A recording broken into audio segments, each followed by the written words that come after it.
Have you checked the ingredients in your toothpaste? Because most toothpaste in the market are filled with harsh chemicals, additives like triglycerides, sulfates, titanium dioxide, which can pose a risk with long-term use.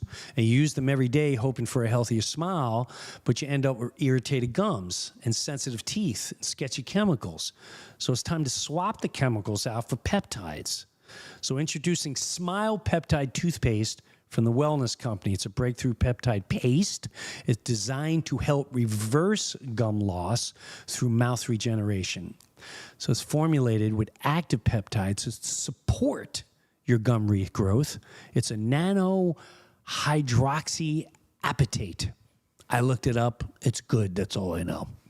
And what it does, it will strengthen while remineralize teeth and Pep Plus to gently whiten without sensitivity. So Smile helps you build a truly healthy mouth while staying fluoride-free. When you're ready to make the switch, head to twc.health/gym and use the code GYM and it gets 15% off. Again, that's twc.health/gym and use the code GYM. You get 15% off and take action today for a healthier tomorrow.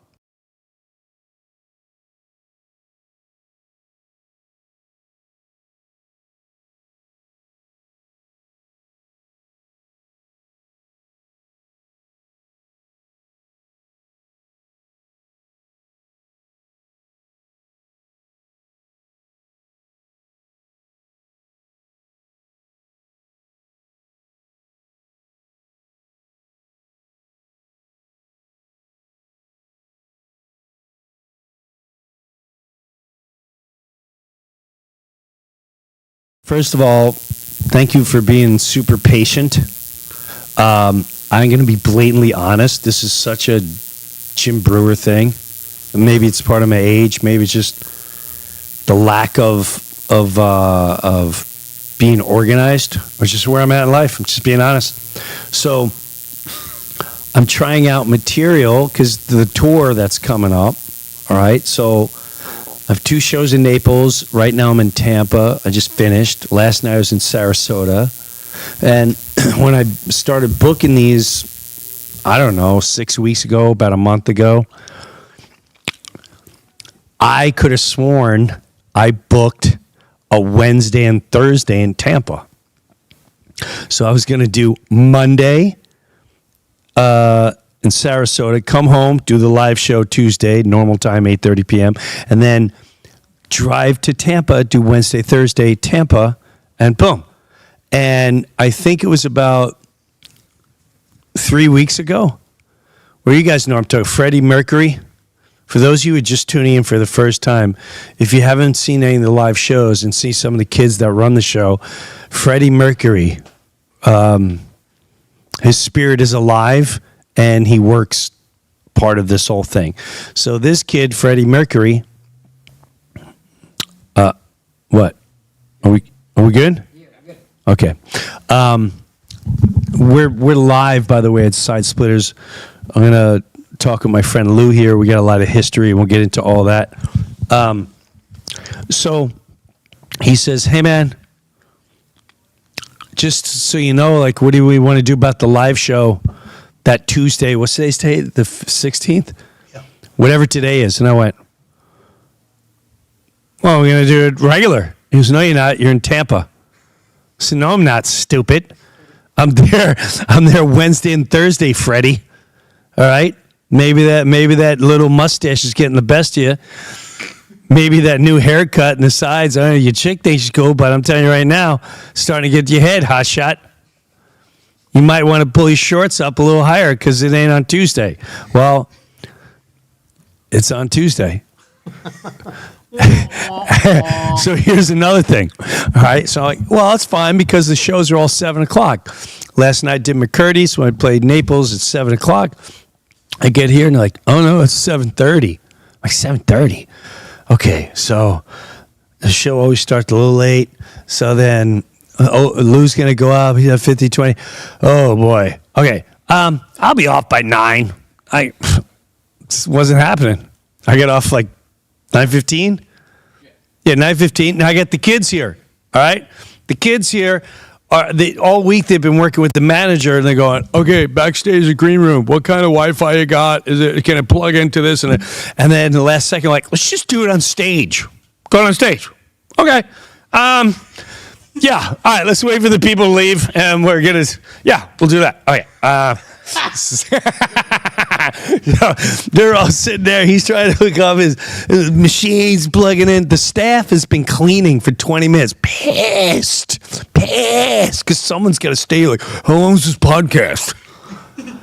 Dude, I wouldn't mind it if you told me that Breuer's going to go live after he does his show on a Monday night, which I don't like working anyway. Anyway, so that's the reason why the time is right now, and while we're on a stage in Tampa, Florida. I'm coming back here tomorrow night too. It's funny to see the young dudes. After a show, I can tell when they're hopped up. Every show that they've seen me so far, I did some stuff at the Stress Factory, New Brunswick. I'm going back to State Theater.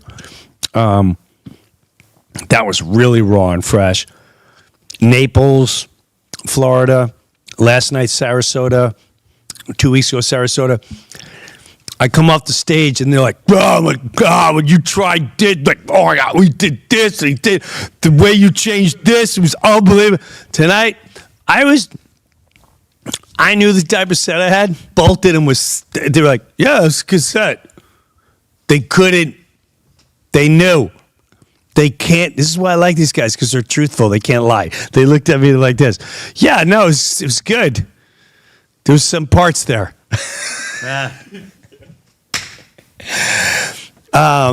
For me, it was all right. I thought I was very sloppy, but tomorrow, and that's what all this is for, to work out and figure out where I'm going to go on the road with it. So, Lou Angel Wolf.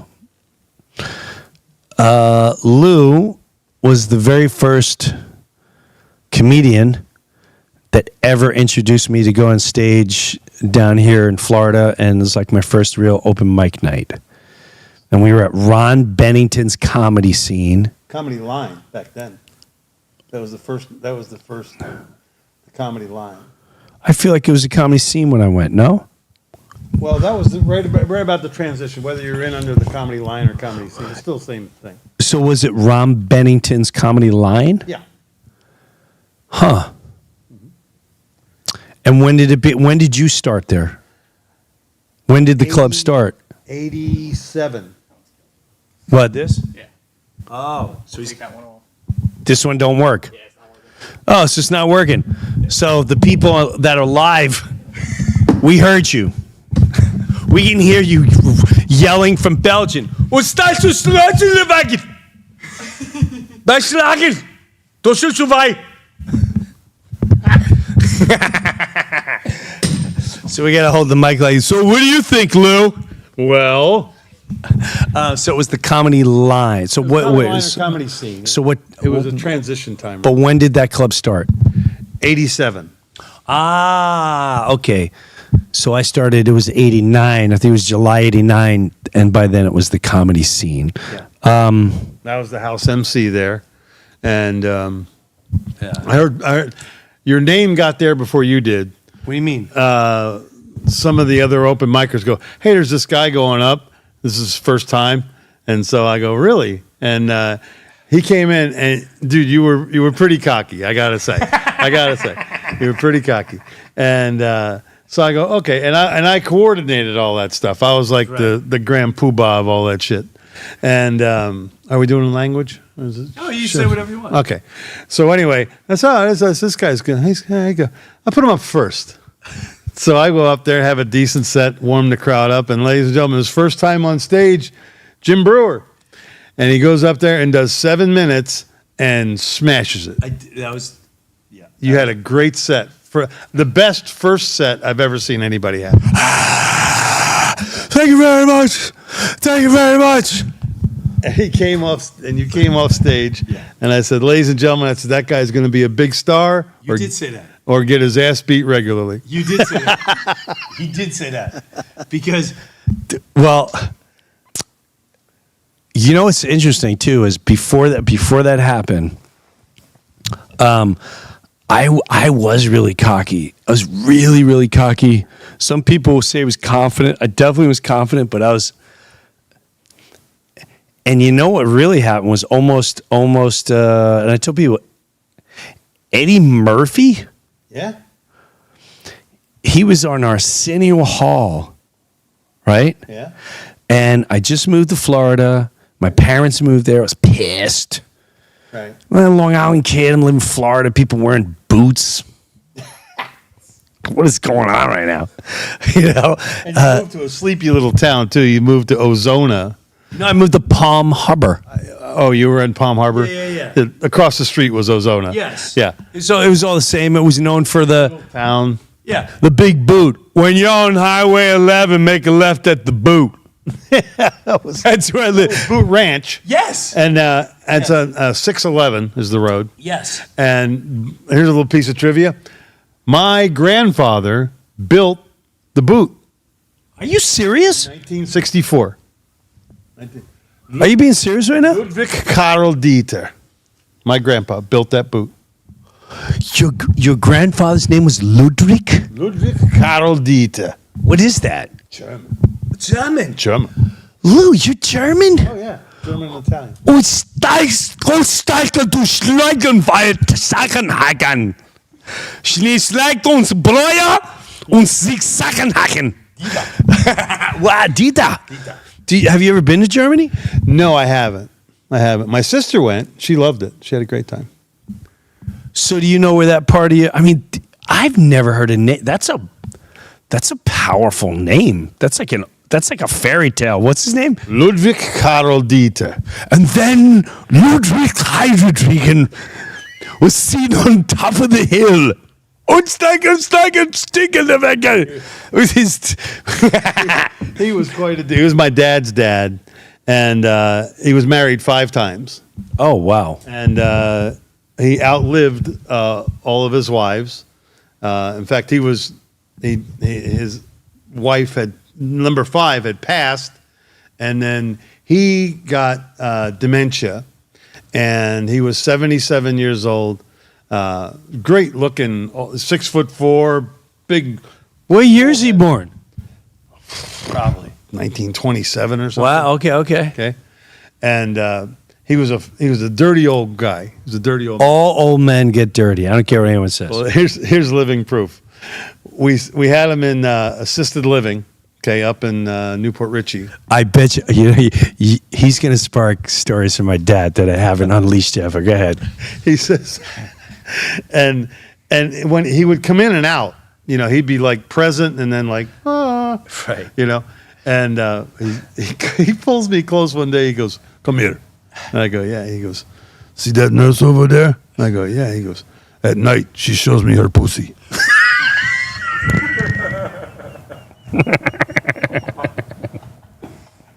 And I'm going, "Really?" We just lost all the children. Oh, I'm sorry. Actually, we just gained more children. Kids, turn off immediately, please. Don't Google that word. Means a kitty cat. I'm joking. Okay. But that and he faded out about 6 months after that. Well, my dad. I loved your dad. Well, I did too. Of course.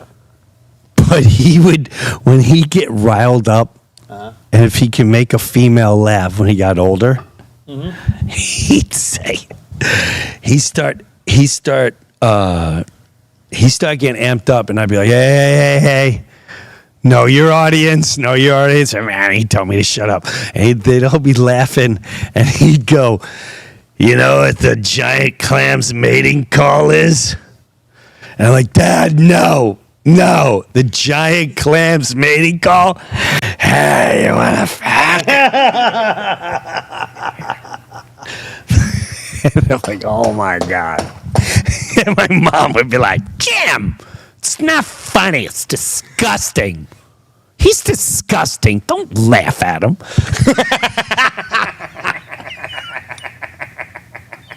She's 2 martinis in, angry, drunk, and he's on fire. I have another really naughty one he would do. This one was really bad. He goes, I'm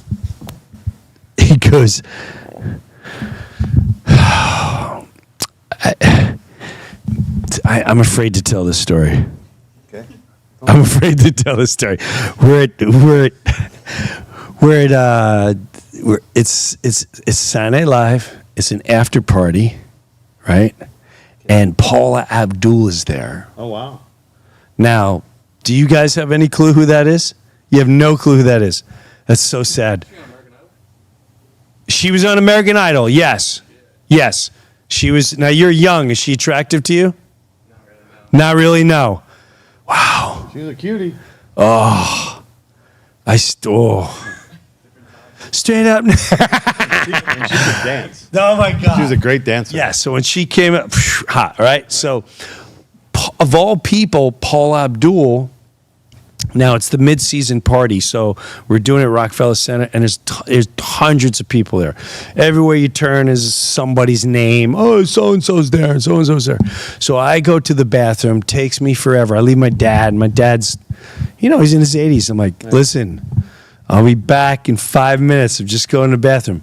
I leave. I'm gone like 20, 25 minutes doing one-hitters with this one. I'm like, oh, my God, it's the guys from Soundgarden. I forget my dad even exist at this point. I come back. I'm like, oh, shoot, my dad. I come back. He's got Paula Abdul is sitting on my dad's lap. Oh! And she's laughing. Right? And he's behind her going like this. Right? So like, Dad. And I swear to God, she turns and she goes, he's naughty. And I went, yeah, no. It's like, he's so funny though. I went, no, I apologize. Like, no. I like him. And he goes, you want to hear another one? She goes, yeah. His jokes are filthy. And he goes, you ever play puppy? I went, no.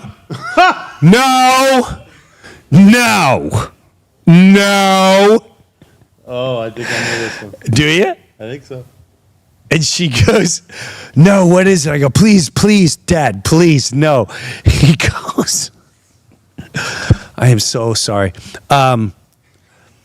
He goes, that's when you get on he goes, I get on all fours.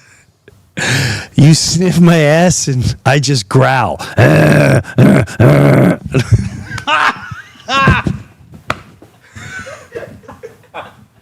thought he was going to pull the linings out of his pockets.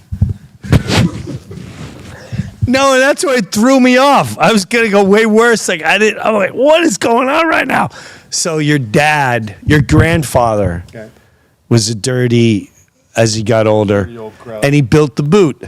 He built the boot at Boot Ranch, and this is where I lived. I went from Long Island to, and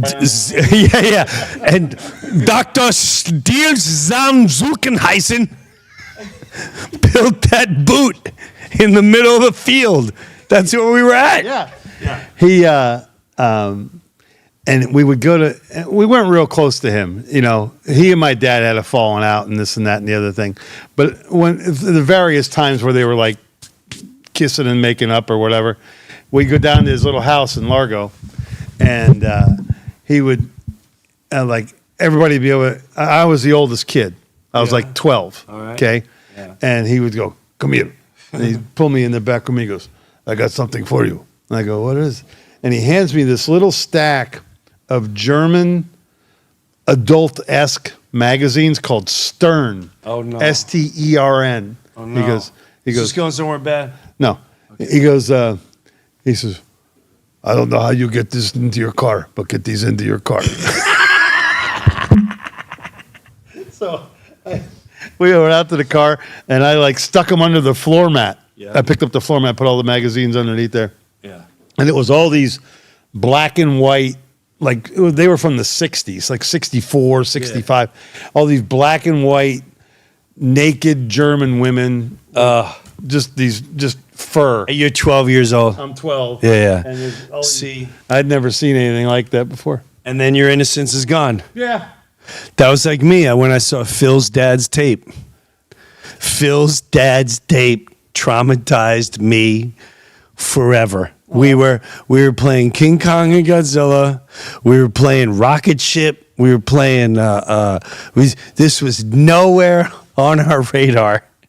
And then all of a sudden, we found Phil's dad's tape, put that in, and then the next thing you know, I violated pillows, socks, stuffed animals, mattress, and the innocence was gone. I wanted to bring. I know I wrote it in a book, but I want to bring up. You started bringing me on the road a little bit, right? And then I want to lead up to Daytona. Okay. Because I feel like there's two versions. I have a version in my head. I want to make sure it's right before I put it out there. Okay. You and Daniel Tosh were I had both you guys were my openers. No kidding. Yep. Tosh. What part, where was he from? He was actually from the other coast. He lived in like Cocoa Beach. Okay. And his dad was an interesting guy. His dad lived in Cocoa Beach, but drove to Jacksonville every day for his. How far job. is that? It's a longer than that. Really? It's like an hour and 40 minutes. Okay. But he had this thing where he wanted to get all the mileage he could out of this set of tires. Okay. He had a Pontiac Bonneville, and he had a set of tires on there that had 107,000 miles on them, and they were literally ragged. Okay. All right. But he didn't think there was anything wrong with it because it was a straight ride.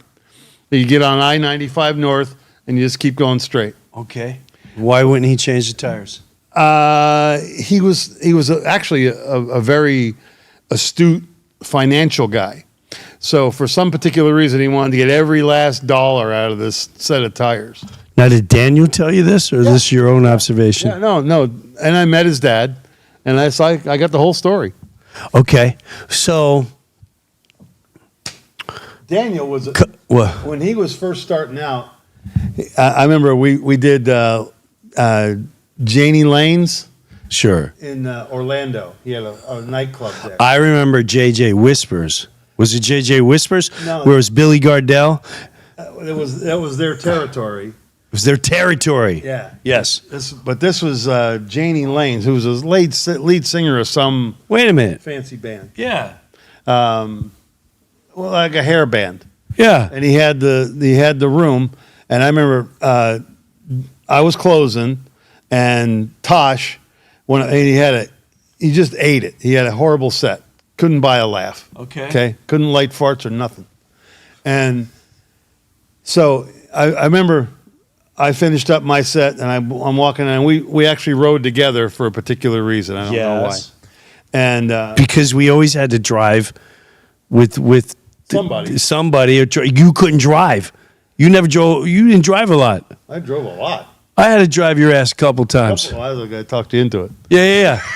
You're like, you want to do this gig? You had a great car. You had a Ford Probe. They'll be like, you want? It's right. I had a Ford Probe. Like, Jimmy, Brewski, you want to play Fort Myers and Fort? Yeah, you got to drive. You got to drive an hour north, pick me up, and then we're staying. And you stay in the shithead room. What?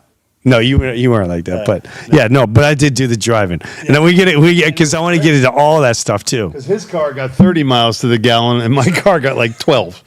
And it was the first digital dashboard that came out. I thought I was a real hot rod. That was actually a Mazda underneath. Yes. It was a Mazda. Yeah, it was a 89 Ford Probe. Yep. Yeah. All right. Well, this is what I wanted to get to. So you invite me to, I think it was Daytona Beach, right? Right. And we're staying in a condo. No, it was a hotel. Was it? Yeah. And were we in the same room, or did I come We had see you in the adjoining morning? rooms. We had the adjoining door. Okay. And I remember it was a terrible gig. I was so glad that I only had to do like 10, 15 minutes. I want to say it was like biker. There was a pool table there. Yeah, Daytona. Yeah, it was a biker bar. And you actually did okay. Biker bar. I did okay. You did okay. Right. Did okay. But you had to stay there for like 45 minutes. Weird back room. Of They this made him biker turn off bar. televisions. Yes, it was The back room of this biker bar, and the crowd was fine. It wasn't a bad show. It wasn't that bad. Yeah. And then Jimmy and I would go back to the hotel. Right. And we're playing cup ball in your room with the. Oh yeah. And Everything. If you're going with me on the road, you're playing a game. Right. You're playing a game that I want to compete against you and win. right, and you did. If you didn't know how to play, I'm going to teach you to the point where I'll keep in the game for a little while, and then I'm going to beat you. But it was like baseball, you know. You hit the Right. drapes, that was a home run. You hit the fixture on the wall. Right. So one guy standing on one side of the hotel room. I'm like, right, playing cup ball. Like, here we go. I pitched the cup from what they give you in the bathroom, and I'm like, okay, no, hit the ceiling first. You're out. Once you hit the ceiling, you're out. I remember that. And then we started was playing the it. first night. Yeah, we started doing that with toilet paper and all this other things. Well, then, Second night. what was the second night? Second night is when I wasn't in a very good mood. I was depressed over something. But it was a morning that I'm getting to. Yeah. So whatever happens the second night, Yeah. okay. So the next morning, I wake up. And He's like a Cub Scout waiting for the bus. He's all happy and shit, and you know. And I think what it was, I was Kyle. Remember Kyle did the interview? I'm Kyle. I was like, hey, can I ask you a question? Can we talk about last night's gig, Lou? Yeah. Hey, when are we going to play again? Wasn't that bad. I kind of like this comedy thing. Yeah. You feel good? Let's get some coffee. Yeah. Let's talk about Richard Pryor. I think I was having girl problems at the time, which wasn't really that unusual. Well, I came walking in. I don't know where we were going. I think we were going to a gig that day, or we were leaving. We both were leaving.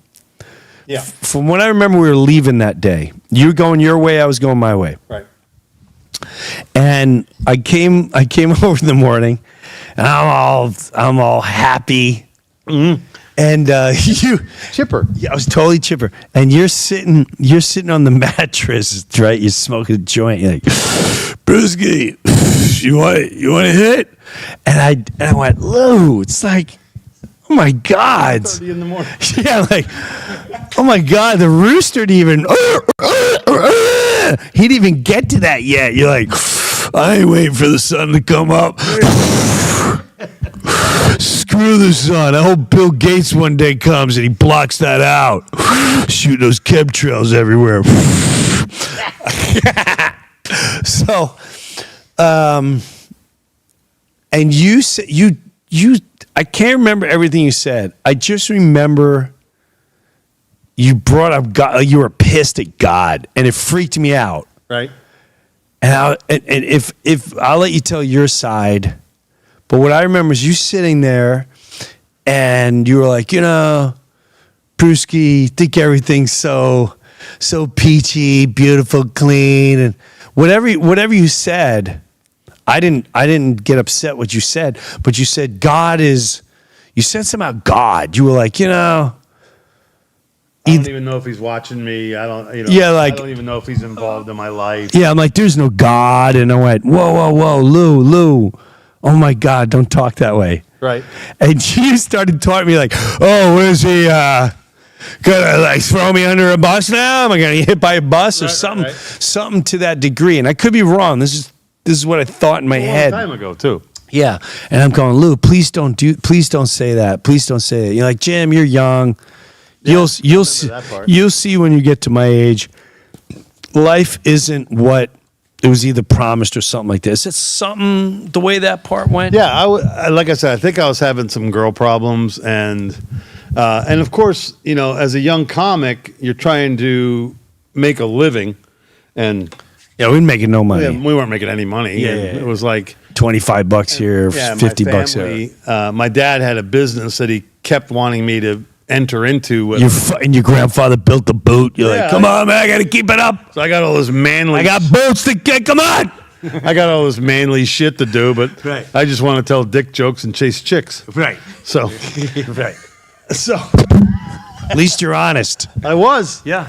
I was, and I think that's what. And at that time, I was reading Benjamin Creme, okay, and Benjamin Creme was like a New Age guy, and he talked about how none of this really matters. That whatever you create in your own mind is actually that's your path. Okay. Right? Yeah. And it's totally wishy-washy Sure. stuff.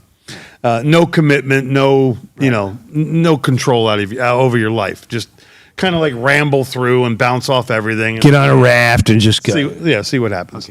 Pretend you're in Kon-Tiki. Pretend you're Thor Heyerdahl. And so and that's what it was. And I had this like defeatist attitude. And I don't know what the hell to do. I don't know what all this means. But you freaked me out, and I literally worried because of the God part. Right. I remember you specifically like talking bad about God. I'm like, please don't do that. I was worried for you. Yeah. I literally was worried for you. I was like, please don't do that. Now, cut to. I don't know what happened, but February of the next year. I haven't been at the comedy club, the comedy scene, Right. in a while. I don't know where I went. I don't know if I went up north. I don't know. Yeah, you had the Uptown comedy thing going. Before that even happened. This was long before that happened. Was it? Absolutely. Because I remember the day that my life changed. That was Well, before this even happens, before I even get into this, okay. this is all I know. I come into the comedy scene, and Kevin Rogers, who's a comedian at that time, young guy, really funny. He's still funny. He's still funny. great. He did one of the. I remember he would do this. He'd do this one joke, and it sticks with me still. He had two of them that I still remember. They were a little dirty, but they're still funny. He goes, when I was, because when I was a teenager, because I started getting creative with the way I can pleasure myself. Right. And he describes like laying down and trying to. He goes, I think every teenage boy tries to flips his legs and try to see if you can put yourself right. So, and he goes, well, I ain't gonna lie to you. I started stretching. I was getting really good at it. I couldn't quite make it because I remember my dad walked in one day. Just caught me red-handed, and he just went, yeah, it doesn't work, does it, son? That's exactly true. He had another joke that I really loved. The John Holmes one? No, another one. Can I say the John Holmes one? Okay. John Holmes was a famous Porn star, and he was known for being, and back then, he goes, hey, John, what's his name? John Holmes. John Holmes passed away. All I can imagine is when they buried him, part of him was still sticking out. And people walking through people walking through the grave had tripped over. Like, oh my God, it must be a dickweed. Yes. And So anyway, all right. I got one more, and then we'll. Yeah. And that's it with the Kevin. Yeah. Okay. He says. He goes, I've been on the road. He goes, and I'm on an interstate rest area, and there's this guy like hiding in the bushes, and he's like going, hey, come here. And the guy goes, and Kevin goes, what do you want? He goes, he makes like the face, like I'll give you a blowjob. And Kevin goes, no, I'm not gay. And the guy goes, well, how do you know you're not gay? He goes, because if you were a fat chick, we'd be in the bushes right now. I remember that. It was the way he delivered too. He's like, He was so good. "'Cause you're a fat chick right now, being a Benjamin." So with that said, Okay. Kevin is kind of like the new house MC Right. after you. It's like you, and then Kevin, and then I position myself in after Kevin started. So I come back. Don't ask me how long I've been gone. And I'm like, where's Lou? And Kevin Rogers goes, you hear what happened? I didn't know. He goes, bro, he got like hit by a truck. Dude, it was bad. He broke his femur, broke his ass, his eyes, his thing, his head fell off. He was dead for 3 weeks. And dude, now he found Jesus. But he said it, it's like, I found Jesus. And the reason I was saying that, I said, what are you talking about? He's like, bro, he's 24/7 Jesus. He met Jesus. And that's all he talks about now. I went, Lou? Lou. The last time I saw Lou was, you don't know, man. Tell you about God. He's a punk ass. He don't give you nothing. And you're telling me that guy now just found Jesus. So,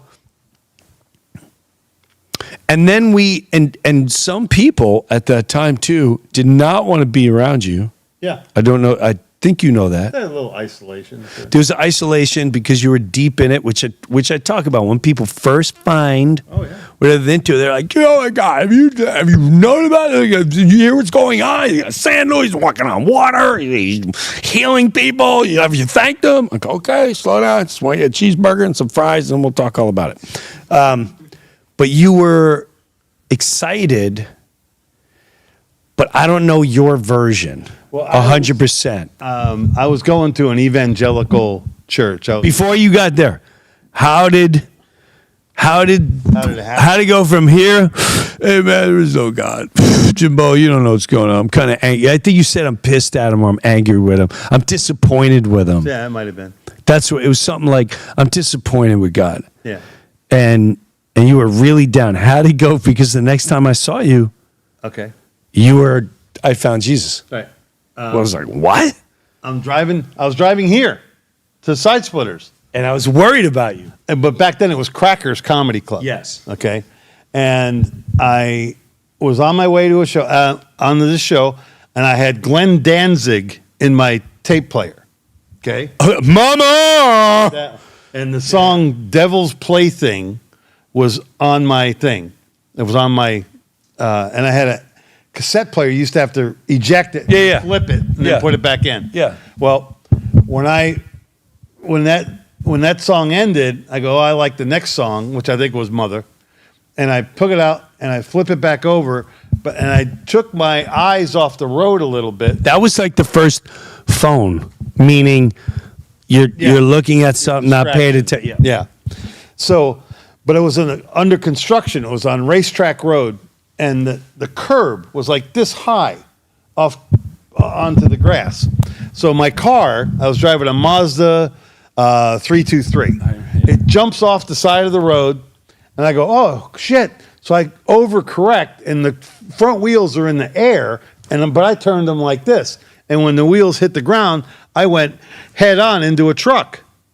So I was straight legged on the brake, and the impact went all the way up my leg. I pushed my shin bone through my knee, and then my femur through my pelvis, and I was hurt. And it was the only gig one of the few gigs I missed. So I was Mark Klein was working here. Mark Klein was headlining. I was in the middle, and so I had to. My car was pretty wrecked, and so they had it was a 4-door, so they opened up the back door and they slid the seat down and they took me out the back door instead of because I couldn't bend. Right. And then they took me to St. Joe's, and then they later moved me to Tampa General, and I have a rebuilt pelvis and all that other stuff. So do you find where do you One more time. Here we go. Where's it happen? All right. I'm in the hospital at Tampa General, and my dad, who had gotten born again about 8 months before this, Okay. my dad had this really bad situation with his business, and he was financially broke, and then he had a friend that had that was a Christian, and he goes, hey, let God help you, and it's okay. So my dad had been trying to get me to come to church with him and stuff like that, and I'm like, yeah, whatever. So anyway, I'm in the hospital bed, my leg is in a halo, and I'm pretty banged up, but my dad has this evangelist. His name was Dr. Michael Guido, okay? He had the largest Bible tract ministry in the world, second largest. Chick Publications was first, and his was second. He sent out Bible tracts in 57 different languages, okay? Sweetest man. I mean, this guy was the nicest guy in the world, okay? He calls me up. He has some cash. He was a good guy. He had this beautiful glass chapel in Metter, Georgia, which is actually where I married my wife, Melinda, who was Isaac's mom. Okay. All right. So anyway, he's got me on the phone, and I'm like going, hi, Dr. Guido. He goes, yeah, my dad likes you a lot, and he says you're a good guy. He goes, let me ask you a question. He goes, you had a very close call here. He says, if you would have died that night, because there's only a couple feet either way, he goes, do you think you would have gone to heaven? And I said, I don't know. I hope I would have. And he goes, would you like to make sure if something like that happened again? I go, yeah. So now the faucets are going, right? And so he leads me in the sinner's prayer, and I surrender all my sins and pain. And he goes, I'll leave them at the foot of the cross. And it was just like this unbelievable experience. I had this heat start at the bottom of my feet and roll all the way up my body. It stayed in my knee, it stayed in my pelvis, and then it came up here in my chest. And it just welled. It was like a slow boil. Okay? And I'm just no break in the tears, just like a garden hose, just crying and crying. My pillow's like okay. So I received Jesus Christ as my Lord and Savior, and I wanted to be forgiven of my sins. And I went to sleep that night, and I woke up in a brand new world, and I was on fire for Jesus. So that's how I got there. That's how you got there. And I was witnessing to anybody who would listen. Yeah, you were on fire. Yeah. Now this is which brings me to, I think, two things. They're kind of when that guy asked you, like, hey, you almost came close to death, and if you die, you're in heaven. It would have been funny if you're like, well, let me see. I did say the last time, I think the last words were, I'm really disappointed in you, man. Really disappointed in you right now. Well, we'll talk about that later. Okay, and now I remember this. We then did some gigs, right? And this is when I saw the new Lou. Right. I mean, the last Lou I saw, we're in Daytona right now, and I had some people warned me to, like, I'm telling you right now, it's going to be 8 hours of Jesus. I said, I'm cool, man. I'm cool. I listen to everyone. I listen to anyone. No problem. No problem. No problem. I pick up Lou. And I'm like, hope you like Metallica. I think I blasted Metallica. A little bit. Like nonstop. And I'm pretty sure you were like, Jim,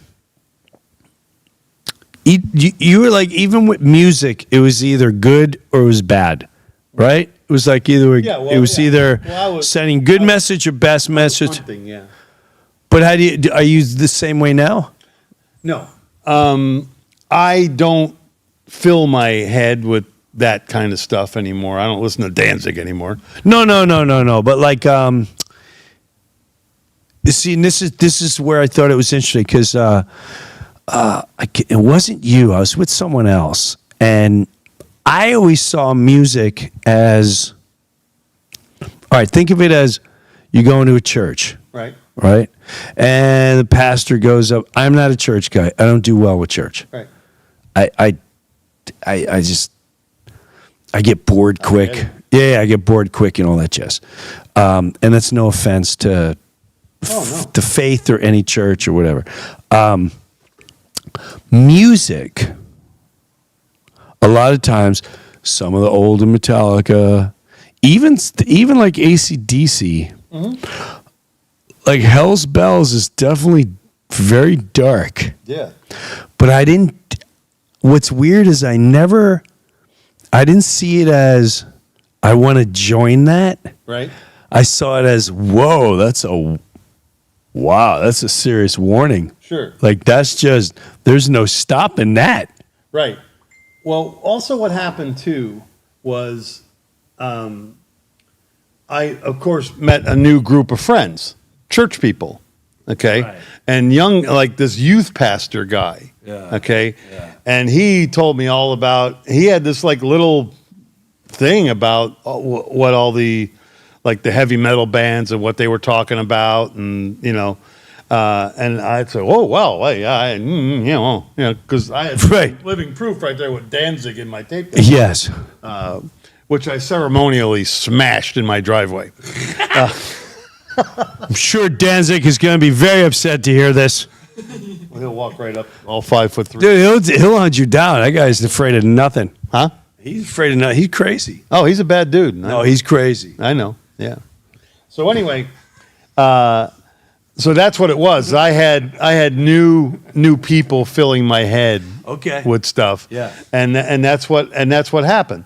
And I did my act, but I took all the language out of it, took all the sex out of it, and just talked about the weather or Okay. whatever it was. So I cleaned my act up, and but it was and I was born again. I was a new creation. Are you there now? I cling to it. I love that deep moment of conversion. Yeah. Okay. And I'll always hold it dear to my heart. But I've gone on, and I've been studying. This is 35 years ago we're talking about. Right. 35 years ago. Right. So I've been down every avenue of every alternative thing. I studied Judaism. I studied Hinduism. I studied Buddhism. And I have a very, very nice calico. Calico. A little bit of this, a little bit of that. Calico. A A buffet. Right. Well, what happened to me? A smorgasbord. Smart, yeah, but not believing in everything. Sure. But sorting. Let me ask you this. I always thought this too, especially like I can't have this conversation. Sometimes my wife can't wrap her head around this. We just had this conversation 2 days ago. You have whatever, Bible, Quran, whatever every faith reads, okay? Mm-hmm. This is where I sometimes, why do we get so fixated on why are these, I guess what I'm saying is, why are they the only books and why the only prophets from that time? Because I believe that prophets still come. Yes. They are amongst us. Yes. Except for they don't have books written about them. Right. And they're not allowed to be put in that light. Right.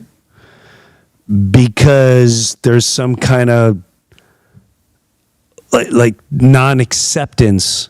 Well, if that makes sense. Sure. Like, for instance, if I think of a Bob Marley, okay. right? Is he just a musician? Or is he a guy? Or a John Lennon? Or just anyone? It could be a Native American that changed people's lives or whatever. I never understood why. You're never going to read a book about the person in the neighborhood that's possibly says nothing but incredible prophet things. Do you know what I mean? Well, yeah. And what? I feel like we get stuck.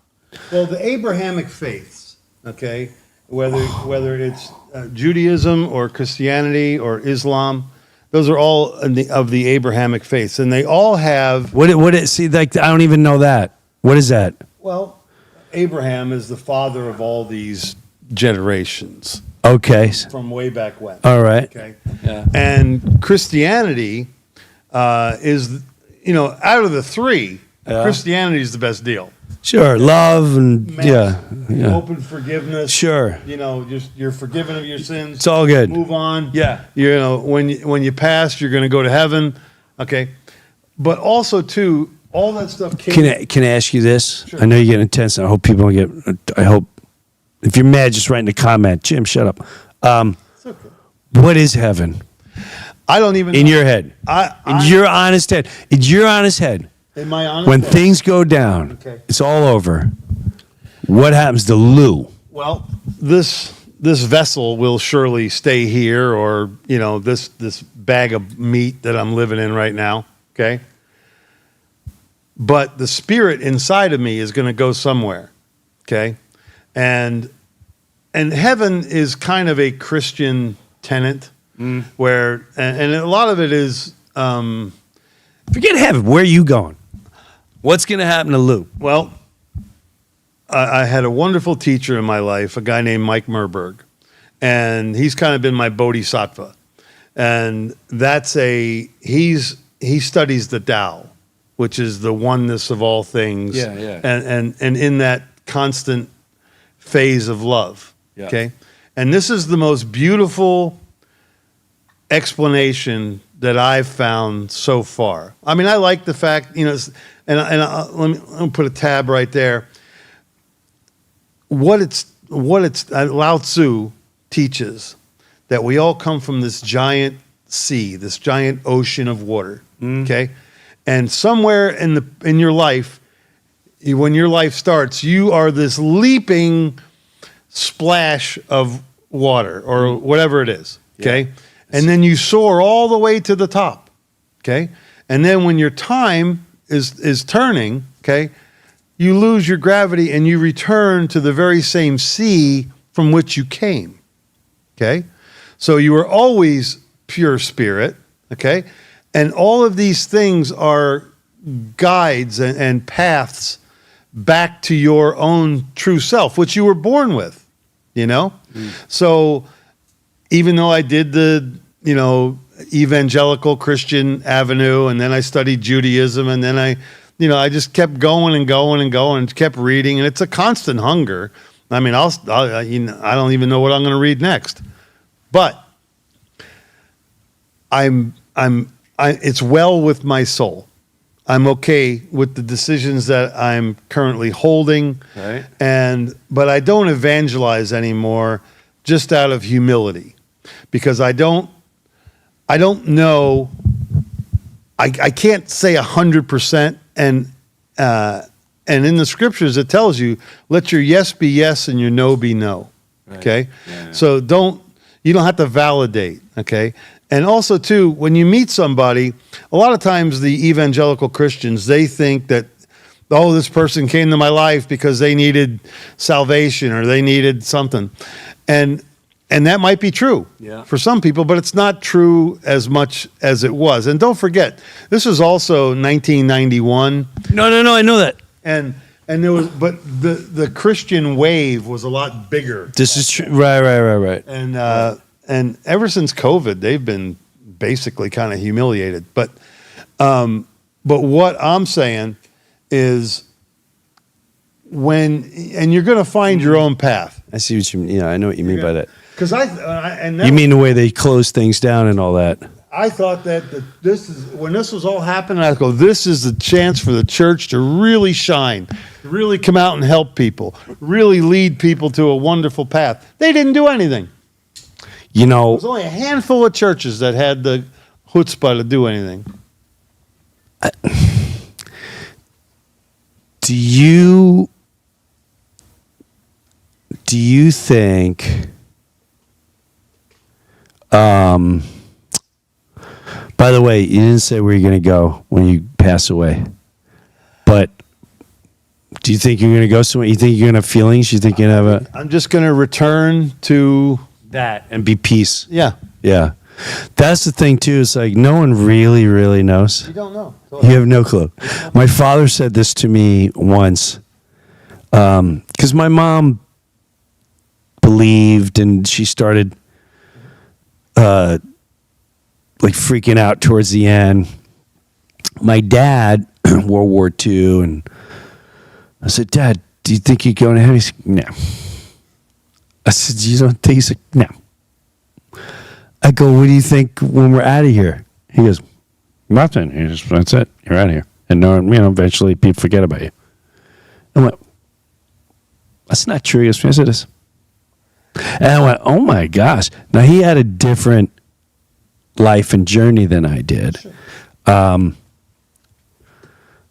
But I did, when I listened to like a lot of people, like a Marley and all that, and certain other people,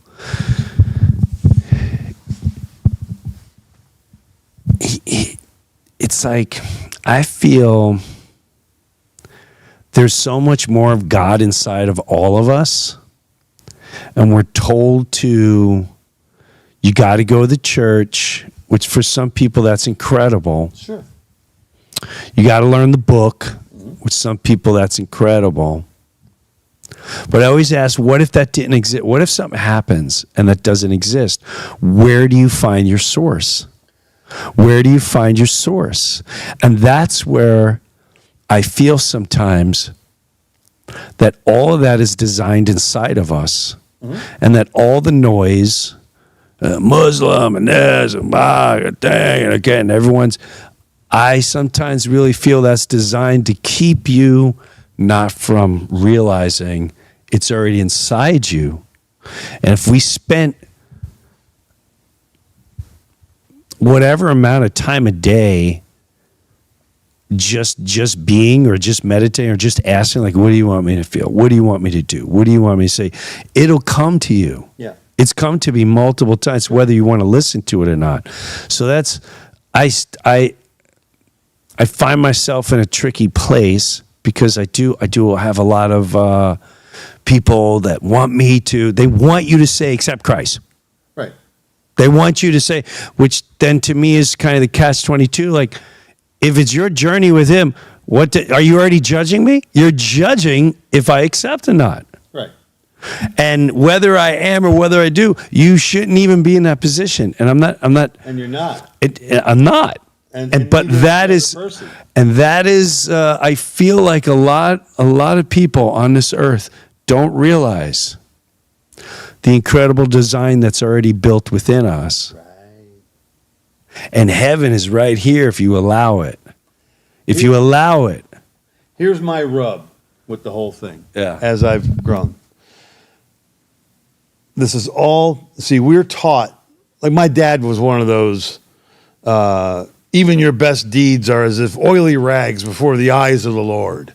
And all these, that you were born a sinner and you were going to die and go to hell. And right. Okay.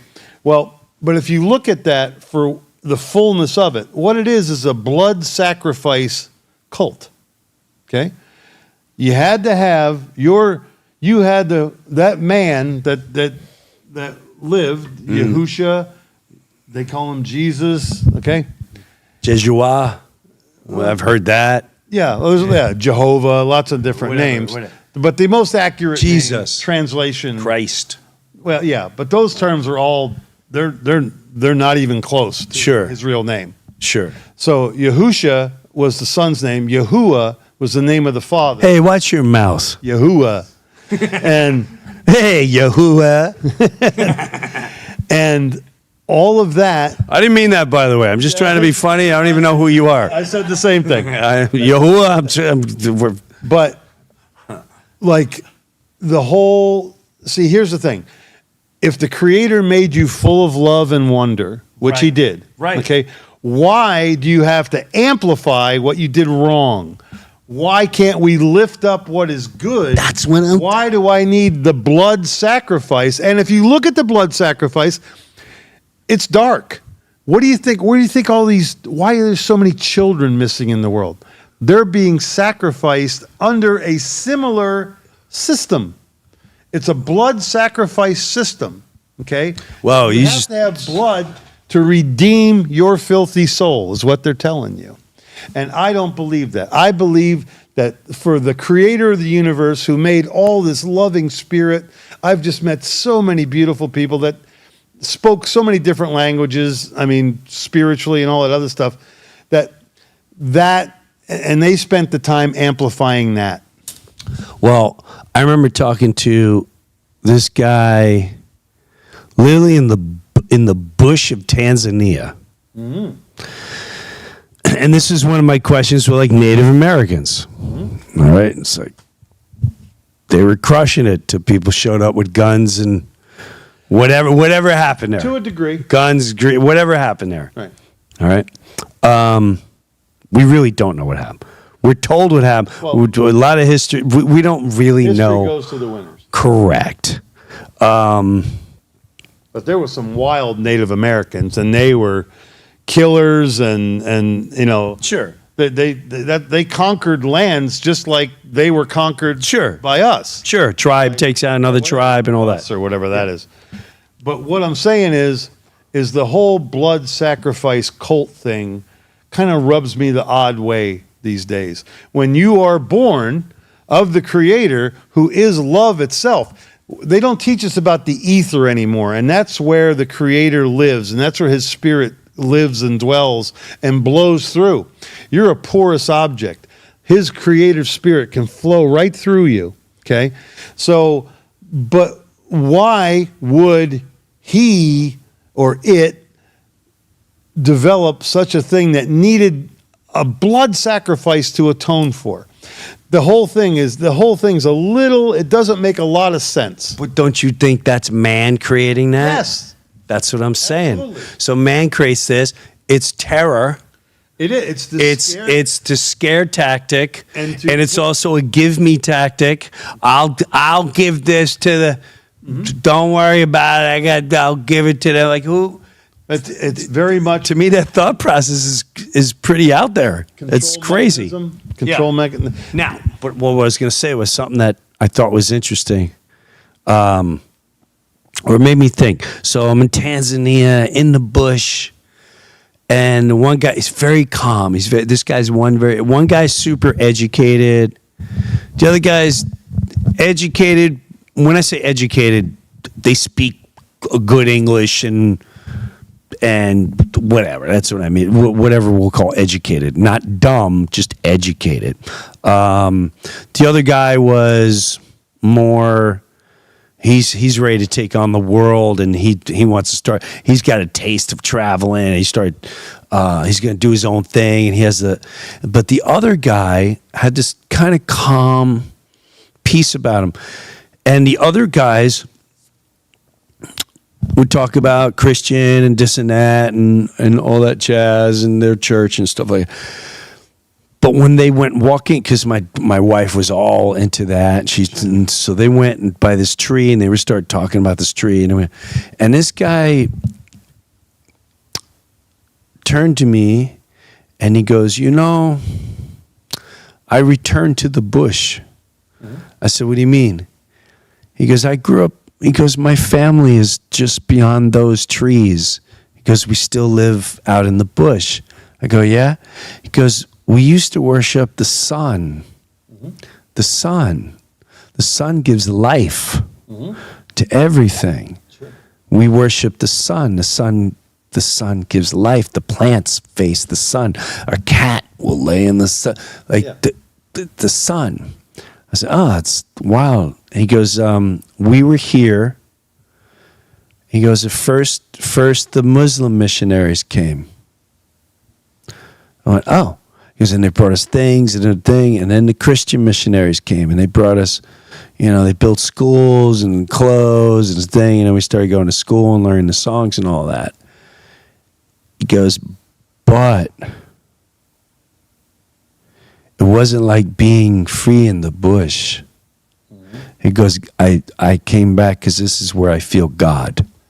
And this is where some people that are so embedded in the book or so embedded with claiming what they are, they can't accept that this is this guy's, and this guy was explaining to me how the trees communicate with one another. Yes, they do.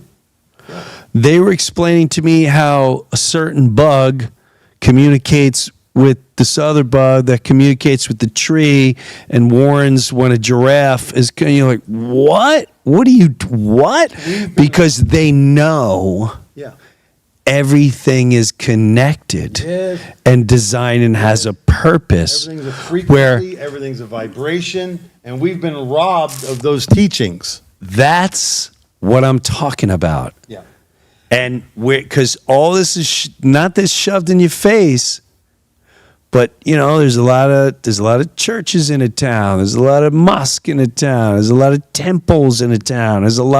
There ain't no spiritual realms to teach you how everything's connected. There's nothing that really pushes out ultimate love. I often hear fear, and I often hear if you can just donate. There's that. And I always wonder how powerful would any of those movements be without fear and without donations. And I'm not saying that's what I'm just saying. Sure. I think those are questions that are really out there and that are honest. Well, And no one should be offended by them. no, not at all. And everybody's on their own path. But the thing that we've been robbed of is the alternative teachings. And like we just said, history goes to the victors. Okay, so they were able to propagate whatever they were teaching at that time, and they popularized it. Whether it's Christianity or Judaism or Islam or whatever it is, they got to tell their story the loudest. Okay, Right. but underneath all of that is another resounding truth that doesn't have anything to do with any of that. Because the creator of the universe, the same creator that's birthing porpoises right now off the coast of Seattle, okay, right? Okay, right? He's growing the largest growing organism on Earth is an aspen, a group of aspen trees in out west. Okay. They're all connected. It's like 7,000 miles long. It's amazing, but they're all one thing, and this, and just the way the tides go and the vibrations of everything. We're robbed of all those kind of teachings for a more disciplined societal path. I will say this. I remember my mom. So my mom's first husband is killed in World War II about 6 weeks before the war ends. Oh. Yeah, Charles Troy. If you go to Luxembourg, you will see his stone. I brought my mom there when she was in her 80s to go see her first husband, who she had her child with, and she sobbed like she sobbed like it was the first time. It was a very powerful moment. Sure. With that said, now they're having a funeral for her husband. And at the funeral, now she was Lutheran. Yeah. And he was Catholic. Yeah. Both under God, both under Christianity. Right. And in the church, a Catholic church, they mentioned everyone that this man left behind except his son and his wife, because they weren't Catholic. See, that's a control mechanism. The word Catholic means universal. But it's deeper than that. Wait. Because at the end of the day, to me, that exploited so much. Mm-hmm. Because if one, forget what's happened to them in the past, to me, that exploited everything. Because if you stand for, I'm Christian, I'm this, I'm that, if you truly have, in my opinion, if some people call it like Christ conscious. Did you ever hear that one? Yeah, Christ conscious. That's what I like to say. good thing. I like to say I'm Christ conscious. Yeah. I'm constantly conscious, or try to be conscious. What would be the move to do right now to make Christ? What's a good loving thing? What's going to enhance this moment? What's going to make it a better moment for everyone involved without getting a trophy? Right. So Here's but let me finish. Okay. So imagine being in the church, God's powerful, getting money every week, stained glasses, just incredible. The white Jesus is on the end, on the cross. Yeah. And they say he left behind this and won't acknowledge this man's son and his wife. So my grandfather gets up, grabs my mother and the grandbaby, walks up to the priest and says, "You are not a man of God." And he turned to the entire pew and said, "None of you are people of God. This man left behind a child and a wife, and you claim you represent God? You are all just wolves in a sheep clothing. Shame on all of you." Wow.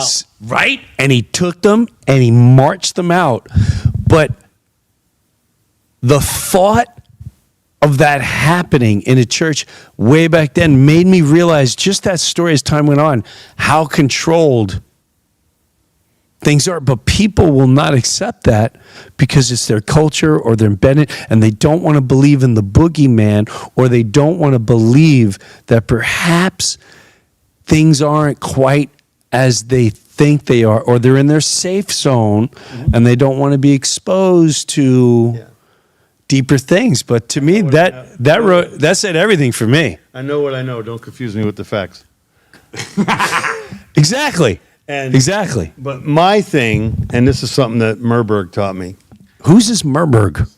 A wonderful friend. I hope you meet him someday. He's still around. He's still around. Oh, yeah. Merberg. Mike Merberg. Mike Merberg. Yep. And he's got a phrase that I've completely embraced.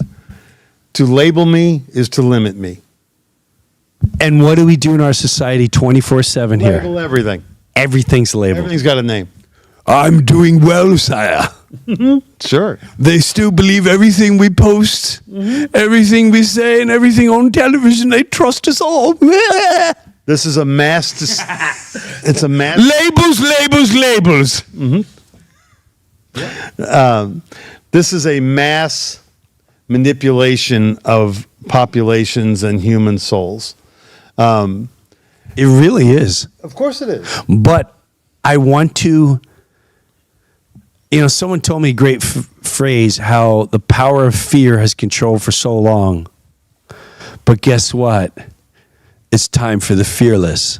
And the power of the fearless will always overcome the power of the fear. Sure.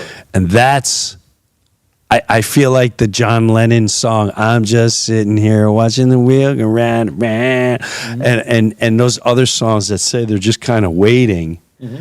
But I am, at the end of the day, I do think it's turning into it's going for the much better. And I think a lot of people are rising up, not in a negative way, not in a we're going to tear things down way, but wow, we are powerful within if we turn all this off. And we now see, this shooting, they're promoting XYZ. Oh, this is to hate this religion. Oh, this is to try to put this law in. Oh, this is so that they're gonna do. Oh, this is so we hate this group. Oh, this is so we don't vote. Everything leads to that reaction. You brought up John Lennon, and the line is, "Imagine no religion." Right. Okay. We're going to have to kill this son of a bitch. She's going to cost me $18 billion. Yeah, exactly. And yeah, that might have just happened. But the no religion part is a utopian bliss. If people could embrace their consciousness, the peaceful side of their soul, okay, and literally give the Creator his awe. You're being the reason you're here. You are. Nobody knows the name of the Creator. Nobody knows. Nobody. It's not God. It's not Yahoo. It's not. It's not. Because all of this stuff happened way before. And before they started writing things down and manipulating people with words and traditions and various logics, you were all still here, and you were all still being. You were humans being. You were beings. Right. And to label me is to limit me. So you embrace all you can be to be a being. And your greatest gifts are love, forgiveness, kindness, generosity, all the wonderful things that a human can be to another human being. That is your job. That's your goal. That's your path. Don't hate. Don't gossip. Don't steal. The commandments are pretty strong, and they make a lot of sense. Sure. Okay? But your job as a human being is to love other human beings, help them when you can. Don't be judgmental. You don't know what all these people go through. And it takes a long way to get to nowhere.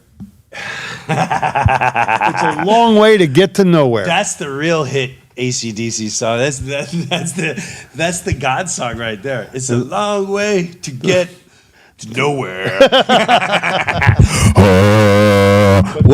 But that's where I'm at these days. I love it, man. I feel like I'm right there too, and I really think more and more people. I got to be honest with you. I had no clue this conversation was going this way.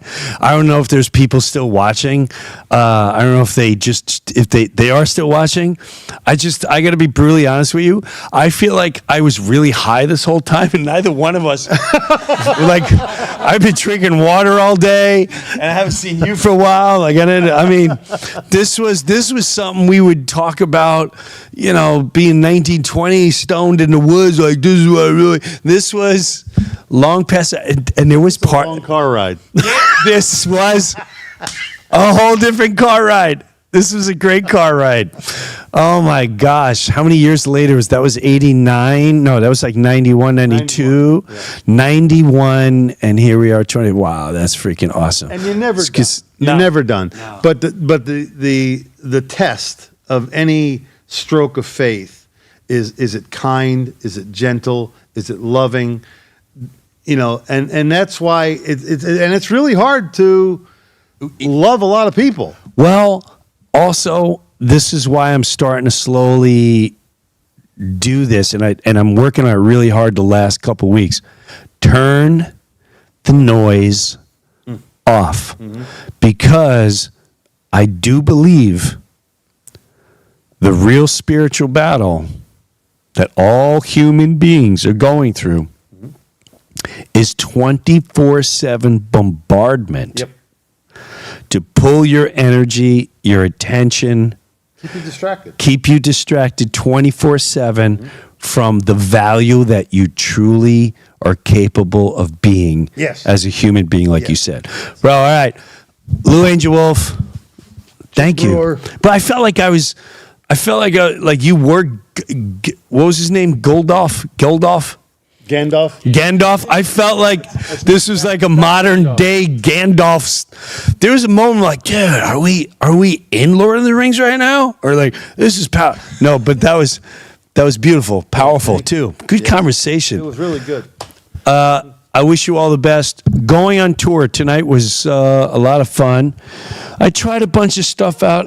Me personally, I wasn't organized enough, but that's what working as. I think the crowd enjoyed themselves. I'll be back here tomorrow night. The tour starts February 19th, Fort Pierce, Florida. I'm going to start going through all the tapes of all the stuff I've been working out. I got 2 more shows in Naples. So go to jimbrewer.com for tickets, sign up for the email. And I just can't thank you guys enough for all the beauty you put out there and all the incredible messages you send my way. Thank you very much, and safe journeys. We'll ride home and listen to Rammstein. I'm going to think about your grandfather's boot. Have a good one. Thank you. Hey, what's up, everyone? Jim Breuer here. Tickets for my Find the Funny Tour 2026 starts in February, ends in May. Get all your tickets at jimbrewer.com. Don't go any other way, because it's going to take you in areas that you didn't want to be at. jimbrewer.com. Hit the link of what city you want to go to, and I'll see you on tour. Tickets are going fast, so please, before they sell out, get your tickets now. You know, Christmas present, a little present for somebody. Well, I'm just saying, trying to hook you up. And there's VIP. Take a picture, first couple rows. Just saying, little snap pic, boom, boom, me and you. All right, jimbrewer.com for tickets.